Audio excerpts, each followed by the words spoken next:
শিক্ষার্থীবৃন্দ, আমি সর্দার রফিকুল ইসলাম, সহকারী অধ্যাপক, জীববিদ্যা বিভাগ, Shahid Abul Kashem college. Mobile number 01950629778। তোমরা এই নাম্বারটি সংরক্ষণ করে রাখবে, প্রয়োজনে যোগাযোগ করবে। প্রিয় শিক্ষার্থীবৃন্দ, নোবেল করোনা এটি একটি বিশ্ব মহামারী, যেটা বাংলাদেশেও মহামারী আকার ধারণ করেছে। অবস্থার প্রেক্ষাপট, গত মার্চ মাস থেকে অদ্যাবধি শিক্ষা প্রতিষ্ঠান বন্ধ রয়েছে। এই অবস্থার প্রেক্ষাপট, শিক্ষা ব্যবস্থা ব্যাহত হচ্ছে। তাই সরকারের সিদ্ধান্ত মোতাবেক আমাদের শিক্ষা প্রতিষ্ঠান ও অনলাইনে ক্লাস পরিচালনার ব্যবস্থা গ্রহণ করেছে। তারই প্রেক্ষাপটে আমাদের প্রথম ক্লাস জীববিজ্ঞান, উদ্ভিদ বিজ্ঞান, প্রথম পত্র, প্রথম অধ্যায়, কোষ ও এর গঠন। শিক্ষার ফল, আজকের পাঠ থেকে শিক্ষার্থীবৃন্দ তোমরা যা জানতে পারবে: 1. কোষ আবিষ্কার সম্পর্কে জানতে পারবে, কোষের বৈশিষ্ট্য জানতে পারবে, কোষের সংজ্ঞা জানতে পারবে, কোষের আকার, আকৃতি, আয়তন ও সংখ্যা জানতে পারবে, কোষের জীবনকাল অর্থাৎ কোষ কতদিন জীবিত থাকে সে সম্পর্কেও জানতে পারবে। শিক্ষার্থীবৃন্দ, কোষ আবিষ্কার সম্পর্কে আমরা আলোচনা করতে পারি। 1665 খ্রিস্টাব্দ ব্রিটিশ বিজ্ঞানী রবার্ট হুক অণুবীক্ষণ যন্ত্রের মাধ্যমে কাঠের সিপির পাতলা সেকশন পর্যবেক্ষণ করেন এবং মৌচাকের ন্যায় অসংখ্য প্রকোষ্ঠ দেখতে পান। তিনি উক্ত ক্ষুদ্র ক্ষুদ্র প্রকোষ্ঠকে সেল নামে অভিহিত করেন। ল্যাটিন সেলুলার শব্দ থেকে সেল শব্দটির উৎপত্তি, যার অর্থ ক্ষুদ্র প্রকোষ্ঠ। রবার্ট হুক তার পর্যবেক্ষণ মাইক্রোগ্রাফিয়া গ্রন্থে প্রকাশ করেন। রবার্ট হুক প্রকৃতপক্ষে মৃত কোষ অর্থাৎ প্রকোষ্ঠ দেখেছিলেন। তিনিই প্রথম জড় কোষ প্রাচীর আবিষ্কার করেন। 2. 1674 খ্রিস্টাব্দ ডাচ বিজ্ঞানী অ্যান্টনি ভ্যান লিউয়েনহুক কোষ প্রাচীর, কোষের ভিতরের কোষীয় দ্রব্য সহ জীবকোষ পর্যবেক্ষণ করেন। 1665 খ্রিস্টাব্দ থেকে 1989 খ্রিস্টাব্দ পর্যন্ত প্রায় 350 বছর ধরে বিজ্ঞানীদের অক্লান্ত পরিশ্রম, গবেষণা, আলোচনা, পর্যালোচনার ফসল জীবকোষের নিম্নোক্ত তথ্য তথা বৈশিষ্ট্যগুলো। 1. কোষ অর্ধবেদ্ধ ঝিল্লি অথবা পর্দা দ্বারা আবৃত। 2. কোষের অভ্যন্তরে স্বচালিত ক্রিয়া বিক্রিয়া সংঘটিত হয়, অর্থাৎ কোষ অঙ্গাণুর মাধ্যমে শ্বসন, রেচন, প্রজনন, পুষ্টি, প্রোটিন সংশ্লেষণ এর মতো জৈবিক কার্যাবলী সম্পন্ন করতে কোষ সক্ষম। প্রতিটি কোষে জেনেটিক পদার্থ, ডিএনএ, আরএনএ থাকে, যার মাধ্যমে জীবকোষের জীবের বৈশিষ্ট্য অপত্য জীব তথা কোষে সঞ্চারিত হয় ও কোষীয় কার্যাবলী নিয়ন্ত্রিত হয়। 4. একই প্রজাতির জীবদেহের কোষের রাসায়নিক সত্তা একই। পারিপার্শ্বিক উত্তেজনায় কোষ সাড়া প্রদানে সক্ষম। 6. এটি সুনিয়ন্ত্রিতভাবে বেড়ে ওঠে। কাল পরিক্রমায় অভিযোজনে কোষ সক্ষম। পারিপার্শ্বিক পরিবর্তনে অভ্যন্তরীণ স্থিতি অবস্থা বজায় রাখতে সক্ষম।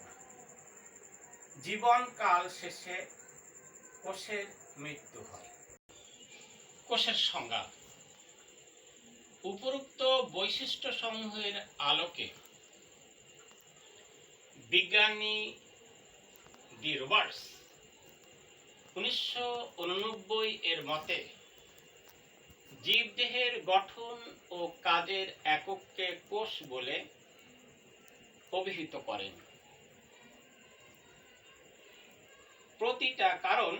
প্রতিটা জীবদেহ এককোষী অথবা বহুকোষী। তাই কোষ জীবদেহের গঠন একক। কোষের ভেতরেই জীবন ধারণের জন্য প্রয়োজনীয় সকল জৈবিক কার্যকলাপ সম্পন্ন হয়। সে কারণে কোষ কাজের একক। 2. এ.জি. লুই এবং পি. সিকিভিট এর মতে অর্ধবৃত্ত পর্দা দ্বারা আবৃত এবং সজীব মাধ্যম ছাড়াই আত্মপ্রজননে সক্ষম জৈবনিক ক্রিয়াকলাপের এককে কোষ বলে। দুটা সংজ্ঞাকে আমরা যদি একত্র করি তাহলে সংজ্ঞাটি হয় এমন: অর্ধবৃত্ত পর্দা দ্বারা আবৃত, নির্দিষ্ট পরিমাণ প্রোটোপ্লাজম নিয়ে গঠিত, স্বনির্ভর আত্মপ্রজননশীল জীবদেহের গঠন ও কাজের এককে কোষ বলে। প্রিয় শিক্ষার্থীবৃন্দ, কোষের আকার আকৃতি।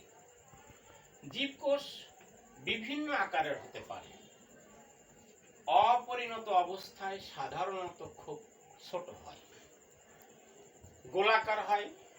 পরিণত অবস্থায় কোষের অবস্থান, শারীরবৃত্তীয় কাজ এবং পরিবেশের বিভিন্নতার কারণে কোষ গোলাকার হয়, ডিম্বাকার হয়, বর্গাকার হয়, আয়তাকার হয়, বহুভুজাকার হয়, স্তম্ভাকার হয়, চাপা হতে পারে, নলাকার হতে পারে, মাকু আকৃতির ও দেখা যায়।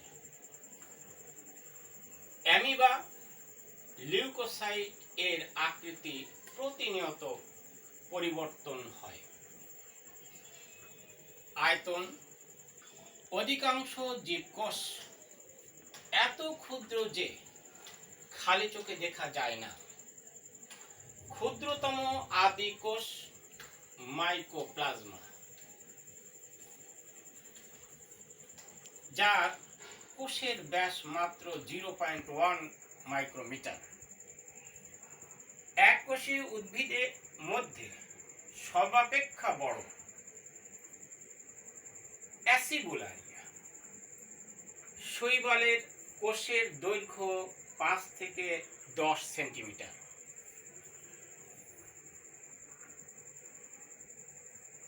বহুকোষী উদ্ভিদের ক্ষেত্রে র্যামি উদ্ভিদের বাকলের তন্তু কোষ দৈর্ঘ্যে প্রায় 55 সেন্টিমিটার। প্রাণীকোষের মধ্যে উট পাখির ডিম সবচেয়ে বড়, যার মাপ খোসা সহ 17 × 12.5 সেন্টিমিটার। মানুষের স্নায়ু কোষের দৈর্ঘ্য প্রায় 1 মিটার লম্বা। এক কোষী যেমন ব্যাকটেরিয়া, প্রোটোজোয়া, কিছু শৈবাল যেমন ক্লামাইডোমোনাস, ক্লোরেলা, কিছু ছত্রাক যেমন ইস্ট, এরা সবাই এক কোষী। বহুকোষী জীবদেহের আয়তনের উপর কোষের সংখ্যা নির্ভর করে। যেমন নিম্ন শ্রেণীর জীবদেহে কয়েক শত থেকে কয়েক হাজার কোষ থাকতে পারে। সদ্য জন্মানো মানব শিশুর কোষ সংখ্যা প্রায় 2 × 10⁻12। পরিণত শিশুর কোষ সংখ্যা প্রায় 100 ট্রিলিয়ন। কোষের জীবনকাল। প্রতিটি কোষের একটা নির্দিষ্ট জীবনকাল থাকে, তারপর কোষটি মারা যায়। কোষের জীবনকাল নির্ভর করে পারিপার্শ্বিক পরিবেশের অবস্থা ও জেনেটিক নিয়ন্ত্রণ বা জেনেটিক ঘড়ির উপর।